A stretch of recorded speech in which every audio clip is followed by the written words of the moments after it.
turakwitabye karamenya gasani kubera impuhwe zawe nyinshi wemeye kuduhamagara ngaho kuri buri munsi. Ku izina ry'Imana Data na Mwana na Roho Mutagatifu, amen. Amahoro bana b'Imana, nimuhumure, impuhwe z'Imana zaratsinze, natwe turiho ku mpuhwe z'Imana. Amen, amen, amen. Bana b'Imana, Imana nyir'impuhwe yatwandikiye ibaruwa y'impuhwe iryoshye cyane. Tugiye gusoma kuri uyu wa mbere w'icyumweru cya 27 tariki 3 Ukwakira 2022. Ukwakira twakira Imana, twakira impuhwe z'Imana. Isomo rya mbere ryo muri Paulo mutagatifu yandikiye Abanyagalati, umutwe wa mbere umurongo wa 6 kugeza kwa 12. Bavandimwe, ntangazwa n'ukuntu mu kanya gato mutangiye gucika kuwabahamagariye ineza ya Kristo, mugashishikarira indi nkuru nziza. Suko haba hari indi nkuru nziza ibaho, nuko hadutse abantu bashaka ko muhagarika imitima, bashaka guhindura inkuru nziza ya Kristo. Ariko rero hagize ubigisha inkuru nziza itari yo twabigishije, kabone nubwo yaba ari umwe muri twe cyangwa umumarayika umanutse mu ijuru, arakaba ikivume. Mbese nk'uko twabibwiye kandi n'ubu ngubu mbisubiyemo, uzabigisha inkuru nziza itari yo mwakiriye, arakaba ikivume. Mbese ubu ngubu nkurikiranye gushimwa n'abantu cyangwa n'Imana? Aho nimugira ngo mparanira kuneza abantu. Mbaye nkigamije kuneza abantu, sinaba nkiri umugaragu wa Kristo. Mbibamenyeshe rero bavandimwe, iyo nkuru nziza nabigishije si y'umuntu, si n'umuntu nyikesha, kandi si umuntu wayinyigishije, ni Yezu Kristo wayimpishuriye. Iryo ni ijambo ry'Imana. Zaburi ni 111. Uhoraho yibuka iteka isezerano rye. Nzasingiza Uhoraho n'umutima wanjye wose, mu nteko y'intungane no mu ikoraniro rusange. Ibyo Uhoraho yakoze biratangaje, ababyitayeho bose bahugukira kubizirikana. Ibyo akora byose birangwa n'ukuri n'ubutungane, amategeko ye yose akwiye kwiringirwa. Yashyiriweho abo mu bihe byose kandi ku buryo budasubirwaho, akaba agenewe kubahirizwa nta buryarya n'ubuhemu. Uhoraho yazaniye umuryango we ikiwubohora, agena rimwe rizima imiterere y'isezerano rye. Izina rye ni ritagatifu kandi rigatera ubwoba. Ibisingizo bye bizahoraho iteka ryose. Uhoraho yibuka iteka isezerano rye. Nyagasani Yesu nabane namwe. Amagambo mu Ivanjiri ntagatifu yanditswe na Luka, umutwe wa 10 umurongo 25 kugeza kwa 37. Muri icyo gihe umwigisha amategeko arahaguruka, abaza Yesu amwinja ati, mwigisha, ngomba gukora iki kugira ngo ntonke ubugingo bw'iteka? Yesu aramubwira ati, mu mategeko handitse mu iki? Usoma iki?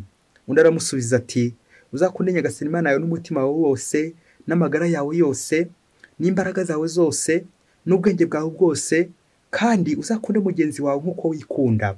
Yesu aramubwira ati, ushubije neza, ubigenze utyo uzagira ubugingo. Nyamara kugira ngo yikure mu isoni, abwira Yesu ati, ariko se mugenzi wanjye ninde? Yesu araterura ati, umuntu yamanutse i Yerusalemu agiye Yeriko, maze agwa mu gico cy'abajura baramwambura, baramuhondagura maze bamusiga ari intere. Umuherezabitambo aza kumanuka muri iyo nzira, aramubona arihitira. Haza n'umulevi, nawe aramubona arihitira. Nuko umunyasamariya uri mu rugendo amugeze iruhande, aramubona amugirira impuhwe, aramwegera, apfuka ibikomere bye, amaze kubyomoza amavuta na divayi. Hanyuma amuriza indogobe ye, amujyana ku icumbi amwitaho. Bukeye afata amadenari 2 aha nyir'icumbi, aramubwira ati, umwiteho, maze ibindi uzamutangaho nzabikwishyura ngarutse. Muri abo ko ari 3, ukeka ko ari umugenzi waguye mu gisho cy'abajura n'uwuhe? Umwigisha amategeko arasubiza ati, nuwamugiriye impuhwe. Yesu aramubwira ati, genda nawe ugenze utyo. Iyo ni Ivanjiri ntagatifu.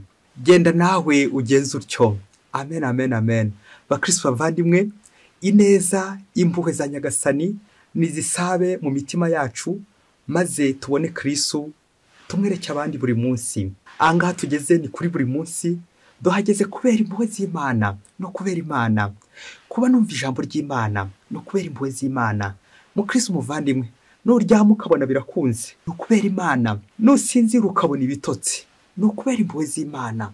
Nubyuka ukabona birakunze, uzashimira Imana no kubera impuhwe z'Imana. Nukora umurimo bikagukundira, ukawurangiza neza, ntukirate ngo n'imbaraga zawe zabigushoboje, ni impuhwe z'Imana. Nujya mu ishuri ugatsinda ukabona amanota meza cyangwa menshi, aha ni impuhwe z'Imana zabikoze. Ikintu cyose uzakora ukabona kigenze neza, ntukagire ngo ni ubutungane bwawe, n'ubwema bwawe, n'ubwishongore bwawe, n'ubukuru bwawe, n'ubutegetsi bwawe, ni imbaraga zawe n'igitugu cyawe, ahubwo burya ni impuhwe z'Imana. Nyagasani, impuhwe zawe ziraduhoreho buri munsi.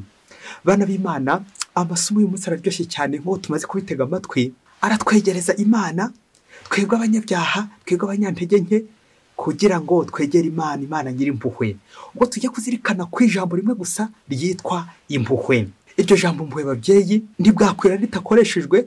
Imana kenshi rikoresha mu rukundo, amahoro, ituze, ihumure n'ubundi buvunyi bwose Imana idahwema kutugirira nk'abanyabyaha. Imana ije kudutabara igihe hari abadutabye, igihe Sekibi yadutabye, nuko rero Imana ikadutabara. Igihe Sekibi yadutaye, Imana ikadutora aho bari badutaye, nuko rero ikadutaka, ikadutonesha, yarangiza ikadutuma kubera impuhwe zayo. Ntabwo ari uko ndi ntungane, ntabwo ari uko ari njye wakoze neza, ahubwo burya ni impuhwe z'Imana. Ni cyajya muzaba muri ku rugendo, wajyana na bagenzi bawe, bamwe bagasigara ugakomeza. Ni cyajya muzaba muri mu kazi, bamwe bakabirukana wowe ugasigara. Wagiye se ngo nuko barusha gukora neza cyangwa nuko ubarusha imbaraga? Oya, wari uri ku rugendo uri kumwe na bagenzi bawe, barapfuye wowe urasigaye. Ese wagize ngo nibo barusha ubutoni ku Mana?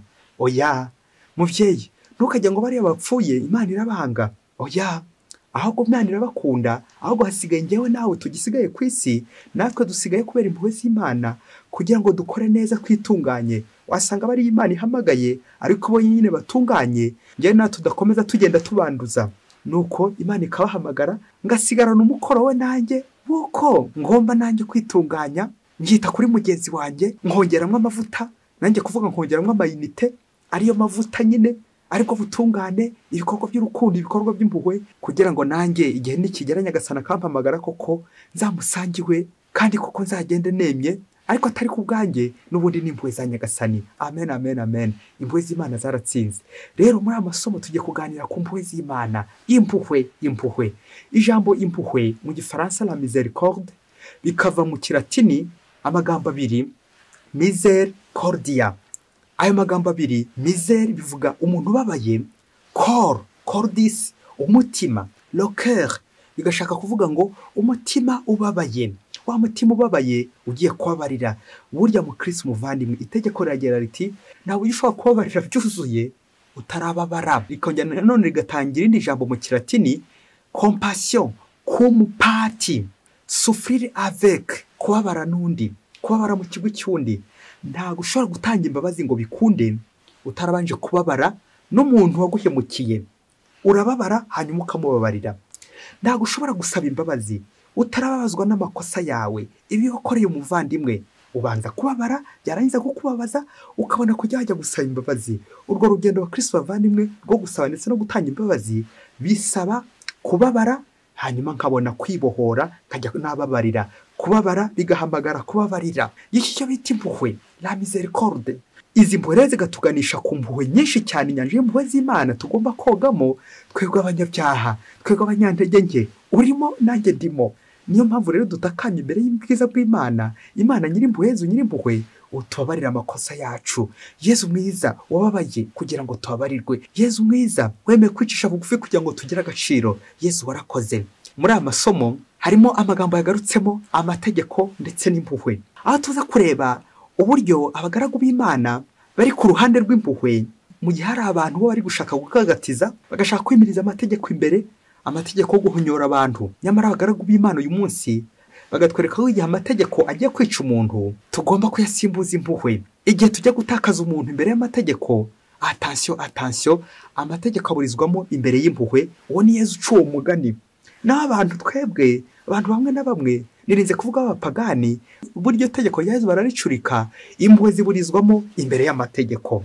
Twumvise mu isomo ry'uyu munsi, isomo rya mbere twatangiye, Pawulo mutagatifu yandikira Abanyagalati uburyo ari kubaburira, akabakebura, akabatangatanga igihe bari gushaka gutana, bohoka ku bayobe, bohoka ku byirwamana. Ubwo hari abantu b'abayobe bari baje bashaka gutsindagira amategeko ya Kiyahudi, bagashaka kuyobya inkuru nziza ya Kristo, bagashaka gupfukirana inkuru nziza ya Kristo. Abo ngabo Pawulo niwe wari kwiyama ayobora umuryango w'Imana kuri Yezu Kristo ku mpuhwe. Bityo ayo mategeko ntabatsikamire ngo bayapfukirana Imana, ngo bayapfukirana ubukristo, ngo bayapfukirana imigenzo myiza, ya migenzo y'impuhwe.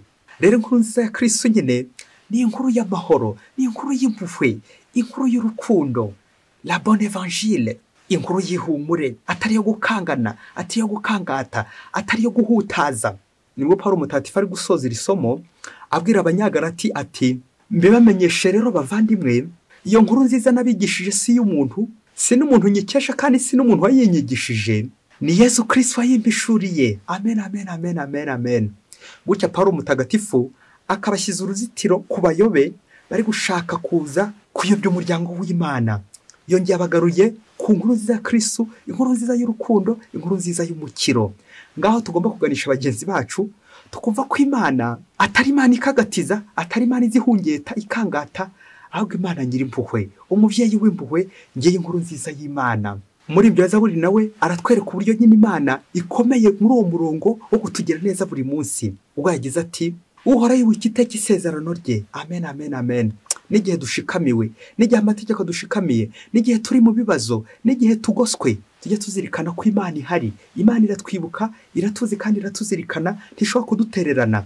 Nubwo abantu bagusiga, ukabura ibintu ukabura n'abantu, Imana yo ntishobora kuguterana na rimwe. Nyagasani buri gihe aza gutabara aho bagutabye. Nyagasani buri gihe aza ashakisha ahantu mperereye kugira ngo mpoze, ahantu naguye kugira ngo mbyutse. Ngiye ibyo tumvise muri evanjiri y'uyu munsi, zambo nyine si Imana, Yezu umunyampuhwe aza gushakashaka umunyabyaha kugira ngo agire gute amurokore. Yezu akababara kugira ngo ababarire umunyabyaha, wowe nanjye turimo. Twumvise muri evanjiri uburyo mwigisha amategeko aza yinja Yezu kubyerekeye n'itegeko rikuru ry'ubwami bw'Imana, itegeko ry'urukundo rw'Imana ndetse n'urwa mugenzi wacu, bihindiye muri amategeko nyine yombi, itegeko ry'urukundo anabyo biganisha nyine no kumpuhwe.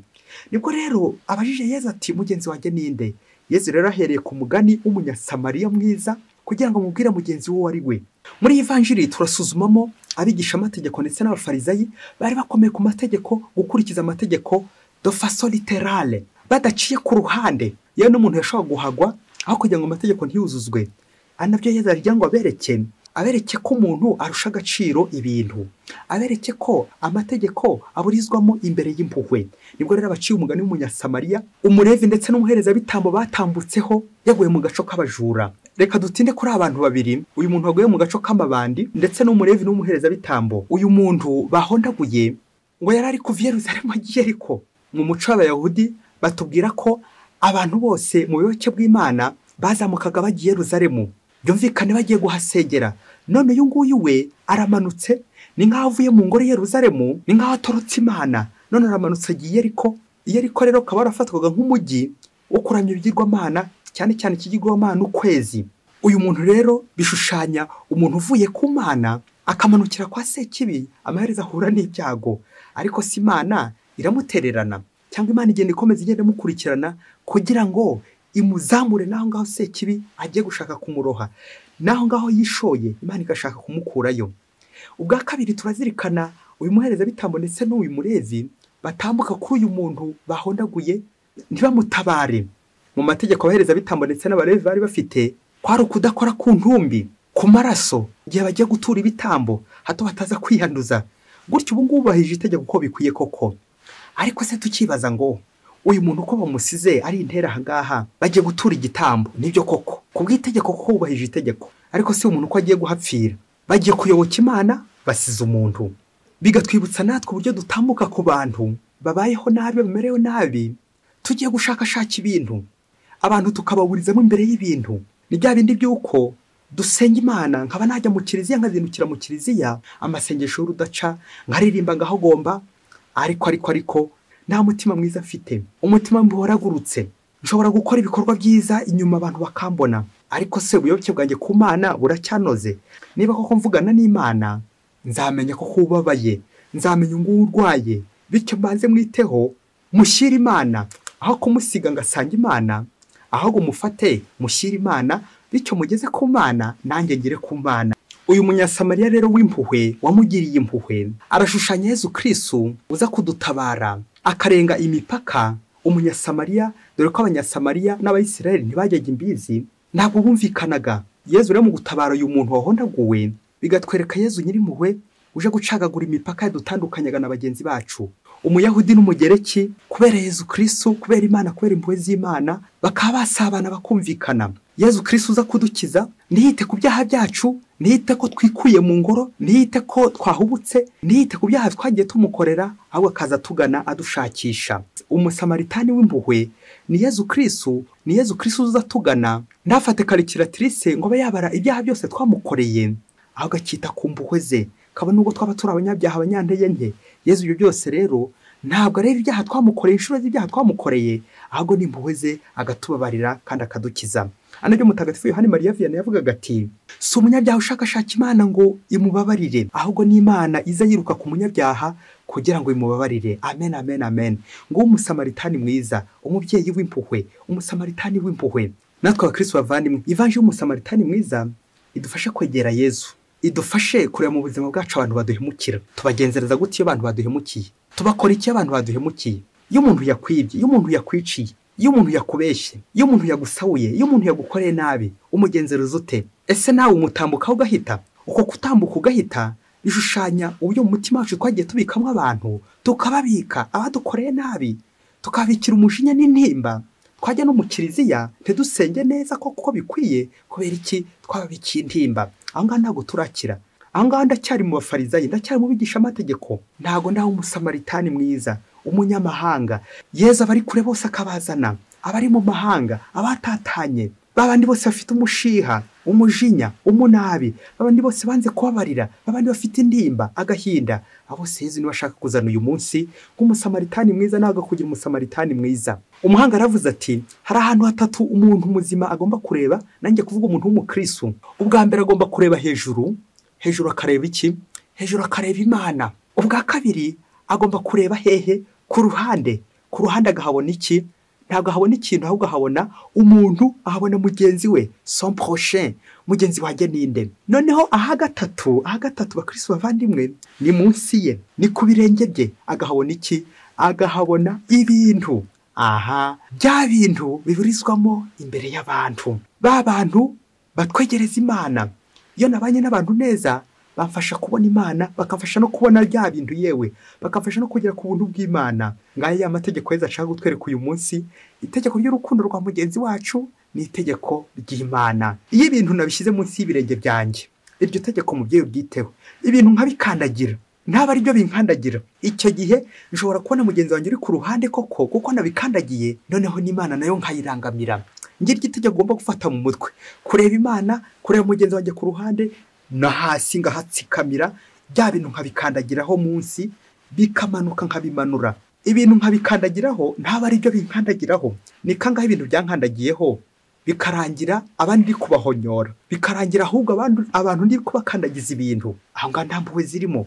Ntabwo icyo genda umusamaritani mwiza. Wasanga ndi kubarwa mu barevi cyangwa abasaserdoti bakurikizaga amategeko, abafarizayi gusa. Ariko impuhwe zikabananira. Iri somo uyu munsi nigera ibwira nka padiri, iwanjye nisuzumye, impuhwe nizo zifite igipimo kiri hejuru, cyangwa ku muzani wanjye harimo desequilibre, amategeko ndakagatiza gusa, ndahungeta. Yezu utubabarire kandi utugirire impuhwe. Bakristo bavandimwe, mu kanya gato reka dutemberere mu ishuri, nawe iryo shuri uze kuriha izina, maze nawe ugende ureba amategeko aherereyemo, urebe n'impuhwe aho ziherereye. Umunsi umwe hirya kure cyane muri Afurika, ngo umugabo bita Yohani, ngo yari igisambo muri karitsiye uzwi na bose. Nuko ngo umunsi umwe aza kugera gutya, ajya ku mudepite, umuyobozi mukuru mu gihugu, amwiba imashini ordinateur. Arangije abasiriveya barimo barinda aho ngaho bamwirukaho, ntibamufata. Nuko Yohani ahungira ku muturage wari hafi aho ngaho. Yohani ageze ku muturage koko, wa muturage aramuhisha. Wa muturage amaze kumuhisha, abandi baturage abaturanye barazamubwira, ariko ntuzi ko bitse igisambo iwawe? Wa muturanye akomeza kumuhishira, dore ko abasiriveya cyangwa abarinzi bo kwa depite bari baje kumushaka. Nuko rero umunsi umwe Yohani yihisha aho ngaho, aza kugera gutya, byari byuko nyakibatarara bushyitsi, agira gutya afata ihene wa muntu wamucumbikiye arayiba. Amaze kuyiba ariruka aragenda. Abaturanyi bahita bamwirukankaho n'imijugujugu kugira ngo bamuhondagure. Ubwo urumva Yohani ari abarinzi bari kumwirukaho yibye ordinateur, ari abaturanyi abaturage bari kumwirukaho kuko yibye ihene, bose bari kumwirukaho. Nuko Yohani ariruka, ageze imbere Yohani asanga abapolisi bamutangatanze, byumvikane ko abaturage bari batabaje. Nuko rero agaho mu gaco k'abo bapolisi, ndetse n'abaturage bose baramutangatanga kugira ngo bamuhane by'intangarugero. ngaho nawe yibaza igihano bagiye guha Yohani ucigatiye iyi ordinateri ndetse n'iyi hene, uburyo bagiye kumukubita n'uburyo bagiye kumufunga. Nuko mu gihe abapolisi batangiye gukora enquête ngo barebe ibyabaye, murumva ko abaturage bose umwe afite ikibando n'undi afite ikibando hirya no hino bashaka kwihanira, bashaka gukubita Yohani. Nuko Yohani agira atya, abareba ku jisho bose, urumva cyane igisambo cy'umwisho, abareba ku jisho, afata moto y'abapolisi yari iri hafi aho ngaho, ahita yurira ariruka arabasiga. Ubwo rero mu gihe ajyanye iyo moto y'abapolisi ayiriho, amaze kubacika, abaturage batangira bavuza induru birumvikana, bari baje bahuruye n'amahiri. Abapolisi nabo bahita bafata imodoka indi yabo batangira kwirukanka kuri Yohani. Ubwo bamwirukaho, Yohani ageze imbere kuko yabarushaga umuvuduko, nanone agwa mu murongo w'abasirikare. Abasirikare nyine bagiye mu butumwa bwa gisirikare, nuko kubera umuvuduko yari afite yata umurongo wabo atambuka mu basirikare, kandi murazi ko bitemewe. Babyeyi Yohani bagiye kumuhanisha icyo abasirikare ko aciye mu murongo wabo arigendeye. Nuko Yohani ntabwo aciye muri uwo murongo gusa, ahubwo yagonze imodoka y'abasirikare. Amaze kuyigonga ahita agwa mu mufurege wari uri hafi aho ngaho. Ngaho nawe tekereza, Yohani amaze guta umurongo w'abasirikare, amaze kuwucamo arigendeye, arangije agonze n'imodoka yabo. Twibuke ko ari kuri ya moto n'ubundi y'abapolisi yabibye, ari kwiruka. Tekereza nawe uburyo abasirikare bagiye kumuhana by'intangarugero, urumva bafite n'imbunda. Ngaho tekereza icyo bagiye kumukorera bitewe n'ibi bintu bibi yakoze. Nuko kubw'iyo mpanuka ibaye, imodoka y'abasirikare irangirika. Nuko abasirikare bava mu modoka bari barimo n'imbunda zabo, nuko baragenda bafata Yohani wari yaguye muri uwo mufurege. Ngaho kuri amakuru ibyo bagiye kumukorera, maze baramufata bamuriza imodoka yabo. Ngaho tekereza ahandi bagiye kumujyana, ahantu bagiye kumufungira, dore ko yari yavunitse ari kuvirana amaraso byakomeye. Bamushyira mu modoka yabo, maze bamujyana kwa muganga, bamugeza mu bitaro, baramuvuza. Bakristo bavandimwe, impuhwe z'Imana zaratsinze, impuhwe za Yesu nanjye zangezeho. Niba turi kumwe murareba urugendo Yohani akoze, ubu wambaza uti none se yisubiyeho? Ibyo kwisubiraho ni Imana ibizi, bizwi n'Imana. Gusa icyo tuzirikana, ureba abantu bose bagiye bamutambukaho, abo yibye, abamwirutseho, abategetsi bakomeye yibye, abategetsi bakomeye yangirije ibyabo. Ariko se niba mwakurikiye murebye ku nshuro nyuma abantu bamutabaye, abasirikare bari bagiye mu butumwa, bari bagiye ku rugamba, none yabanje kugeza Yohani kwa muganga. Amen. Yohani bivuga Dieu a fait grâce. Ni koko bakristo bavandimwe, Imana yagize impuhwe mu buzima bwacu bwa buri munsi. Nta gihe Imana ituzugirira impuhwe. Ni kangahe twebwe tujya twiba, usibye ko wiba ntibagufate, wagize ngo baramutse bagufashe bagufungira hafi aha ngaha. Erega impamvu tudafatwa wasanga ari uko ngewe niba anterme de million, niba byinshi, ariko wibye agatoki, wibye akajumba za kurarira, nyamara wa wundi ruharwa w'imbere w'indani we yiba byinshi ntafatwe. Nguko Kristo twebwe tugirira impuhwe, akaza kudushakashaka iyo twaguye mu mifurege, iyo twaguye mu muhanda, nuko akagera gute agatugeza kwa muganga agira ngo batuvure. Uko gutuvura rero birashushanya uburyo nyine Yesu Kristo atuvura mu ntebe ya penitensiya, tugakira. Ubundi twamara gukira Yesu agakomeza n'ubundi ubutumwa ng'umusirikare wese uri ku rugamba, kugira ngo akomeze agire gute agirira abantu neza ahanyuze hose ikiremwa muntu. Ubundi niba uri umusirikare, niba uri umuntu ushinzwe umutekano, koko ugomba gucunga ubuzima bw'umuntu, ibintu ntibigasumba umuntu na rimwe. Kuba imodoka yakwangirika, kuba bakwiba ordinateri, kuba bakwiba igitoki, kuba bakwiba ihene, kuba moto yakwangirika, ibyo ntacyo bivuze imbere y'amagara y'umuntu, imbere y'umuntu. Akamuvandimwe mugenzi we ngo yatwaye imodoka, nuko aza gukora accident, maze ngo mu kumuhamagara aho kugira ngo mutabare amujyane kwa muganga, nuko aramubaza ati niko sha imodoka ntacyo yabaye? Babyeyi, urumva umuvandimwe ari mu bibazo. Muvandimwe nanjye kuvuga ari no kumbago, ari kuva amaraso, warangiza nawe ngo imodoka ntacyo yabaye? Nguko akenshi dutabara imodoka zacu, tugatabara za moto, tugatabara za ordinateri, amatungo, aho gutabara umuntu. Bakristo bavandimwe, ni kangahe njye nsabira ibintu ariko umuntu nkamwirengagiza, bikaza kuranya n'ubuntu bw'Imana mbwirengagije. La miséricorde, ubuntu, impuhwe z'Imana buri munsi. Bakristo bavandimwe, ni kangahe bagenzi bacu tubitaho, umwiteho kugeza igihe nzagera gute, kugeza nzagarukira. Ngira ishuri ry'impuhwe twese tugomba kujyamo. Reba nawe ibyaha ujya ukora rwihishwa, Nyagasani aramutse abibonye akabishyira ku itangazo, byagenda gute?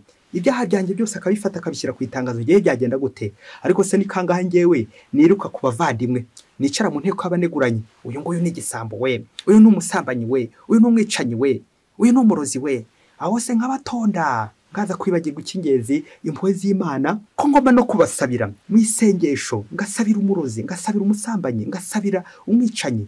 abo bose nkabatura Nyagasani, kuko Nyagasani niwe uzabahindura wenyine, niwe uzabavuza, ngo Yezu Kristo azatugana agatuvuza, agatujyana kwa muganga twitwarira. Ese nanjye ndi mu bitaro bya Yezu koko? Ese nanjye ahangaha ndi ku ntebe y'impuhwe z'Imana? Umwanya ndiho ni umwanya w'impuhwe z'Imana, n'Imana yumpaye. Yohani bivuga Dieu a fait grâce, Imana yagize impuhwe, nguko natwe twagiye twiba benshi ntibadufate, tugakora amakosa ntibadufate, tugakora amanyanga ntibadufate, tukishora mu ngeso mbi ntibadufate, igihe kikagera nyine iminsi igatwumvisha, Nyagasani akazadusanga aho ngaho nyine twaguye, nanjye kuvuga twigushije, n'ubundi agakomeza agatugirira impuhwe. Nyagasani nta namwe ajya twinuba, kandi Nyagasani akoresha abantu be, yewe akabona abo tutari tuzi, nguko Nyagasani atungura, akagutungura, agatunguraho umupolisi, agatunguraho umusirikare, Imana ikamunyuraho kugira ngo atange ubuzima, Imana ikamunyuraho kugira ngo avure. Ngewe ya verbe y'ikilatini sanare, soigner, gusana. Umuntu wangiritse akaba namutwara kwa muganga. Mugenzi wanjye ninde? Ni umuntu wese ubabaye, ni umuntu wese ngomba gutabara aho kumutaba, ni umuntu wese ngomba kubabarira aho kumubabaza, ni umuntu wese ngomba kubabarana nawe hanyuma nkamubabarira. Mugenzi wanjye ntakaburare, kandi igihe mfite icyo kurya, konte ziruzuye zirapfiningiye, abandi bari kwishwa n'inzara, abana babuze minerivare w'umuturanyi, none njye nabuzwa n'iki kumutabara? Gutabara abandi aho kubataba. Urakoze Yezu Nyirimpuhwe, urakoze Yezu Musamaritani mwiza. Mwese Imana ibahe umugisha, Imana Data na Mwana na Roho Mutagatifu, amen. Padiri Masumbuko Ladislas wa Diyosezi ya Cyangugu.